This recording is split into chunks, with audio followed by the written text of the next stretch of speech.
ફેસબુકના માધ્યમથી WhatsApp group બનાવી online share બજારમાં રોકાણ કરવાની લાલચ આપી 3 કરોડ રૂપિયાની છેતરપિંડી બાબતે છત્તીસગઢ રાજ્યમાં નોંધાયેલ અલગ અલગ 3 ગુનાઓનો ભેદ ઉકેલી આરોપીઓને ઝડપી પાડી સુરત શહેર crime branch police commissioner Shri Surat શહેરનાઓએ સુરત શહેરમાં કોલ સેન્ટરની આડમાં શેર બજારમાં રોકાણ કરવા માટે લાલચ આપી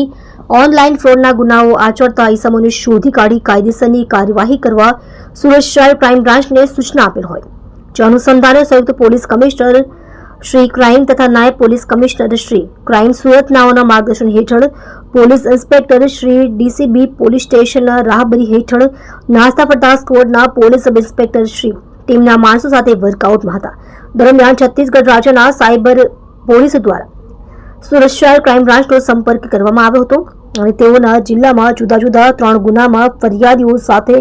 ઓનલાઈન ફ્રોડ થયેલ હોવાનું જણાઈ આવેલ હતું. આ ગુનામાં આરોપીઓએ ફરિયાદીશ્રીઓને શેરબજારમાં રોકાણ કરવા માટે અલગ અલગ નામથી વોટ્સએપ ગ્રુપ બનાવી તેમાં રોકાણ કરવાની સ્કીમ જણાવી લાખો રૂપિયાનું રોકાણ કરાવેલ હતું. આ રોકાણ કરવામાં પ્રથમ 2 થી 3 હજારનો ફાયદો કરાવી ત્યારબાદ મોટા પાયે રોકાણ કરાવેલ જે રોકાણ કરેલ રૂપિયા પરત મેળવવા હોય તો કંપનીના નિયમ મુજબ વધુ પૈસા જમા કરાવવા જણાવી ત્યારબાદ વોટ્સએપ ગ્રુપ અને ટેલિગ્રામમાં ફરિયાદીઓને બ્લોક કરી તેઓની સાથે છેતરપિંડી કરી વિશ્વાસઘાત કરી ગુનો આચર્યો હતો.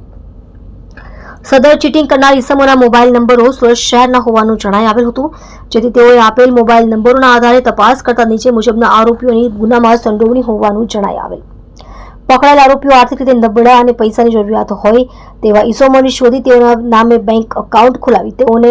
એકાઉન્ટ ખોલવાના બદલામાં એક જ વખત રૂપિયા 5 થી 10 હજાર આપી ત્યારબાદ તેઓના એકાઉન્ટનો તમામ વ્યવહાર આરોપીઓ જાતે જ સંભાળતા હોય છે અને તેઓ ભારત દેશમાં આવેલ અલગ અલગ રાજ્યોમાં ફેસબુકના માધ્યમથી વોટ્સએપ ગ્રુપ બનાવી તેમાં ગ્રાહકોને એડ કરી સ્ટોક માર્કેટમાં રોકાણ કરવાની બહાને લાખો રૂપિયાનું રોકાણ કરાવી ઓનલાઈન ફ્રોડના ગુનાઓ આચરતા આવેલ છે. મજકૂર આરોપીઓ વિરુદ્ધમાં નીચે મુજબના ગુનાઓ નોંધાયેલ હોય જેથી આરોપીઓ મહેન્દ્ર ઉર્ફે મનુ ઉર્ફે મૌલિક ભીખુભાઈ ડોબરિયા ઉંમર વર્ષ 29 ધંધો બેકાર રહે ઘર નંબર 906 શેરી નંબર 7 હરિદર્શન સોસાયટી સિંગણપુર સુરત મૂળ રહે જુનાગઢ. ઘનશ્યામ ઉર્ફે લાલો ભગવાનભાઈ નારોલા ઉંમર વર્ષ 33 ધંધો નોકરી રહે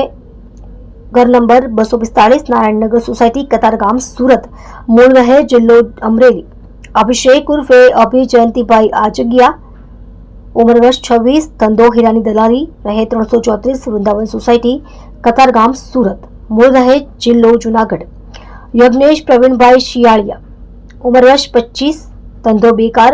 રહે 10 ભક્તિનગર સોસાયટી આંબા તલાવડી કતારગામ સુરત મૂળ રહે જિલ્લો સુરેન્દ્રનગર. તેની વિરુદ્ધ કાયદેસરની કાર્યવાહી કરી તેઓનો કબજો છત્તીસગઢ પોલીસને સોંપવા તજવીજ કરવામાં આવેલ છે.